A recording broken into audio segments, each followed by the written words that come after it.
29 मार्च रोजी म्हणजेच उद्या कामदा एकादशी आहे. कामदा एकादशीचे व्रत जर आपण भक्तिभावाने पूर्ण केले तर नक्कीच आपल्या सर्व इच्छित मनोकामना पूर्ण होतात. तर आपल्याला नक्की काय करायचं आहे? उद्या सकाळी सूर्योदयापूर्वीच स्नान करायचं आहे.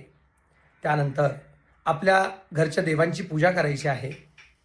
आपल्या घरामध्ये बाळकृष्णाची मूर्ती असेल, पांडुरंगाची मूर्ती असेल किंवा विष्णू स्वरूपातील कोणतीही मूर्ती असेल, एका तांबडामध्ये मूर्तीला घ्यायचं आहे.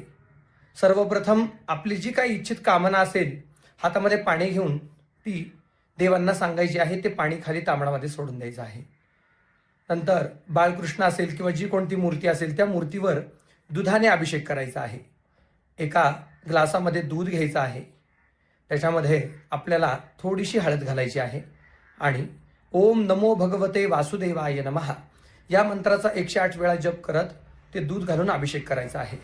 नंतर देवाला लोण्याचा किंवा दही साखरेचा नैवेद्य दाखवायचा आहे आणि आपली सर्व इच्छित मनोकामना देवांना सांगायची आहे. त्यानंतर आपल्याजवळ जर श्रीकृष्णाचे किंवा रामाचे किंवा कोणत्याही विष्णू स्वरूपातील मंदिर जवळ असेल तर मंदिरामध्ये सहकुटुंबासोबत जायचं आहे.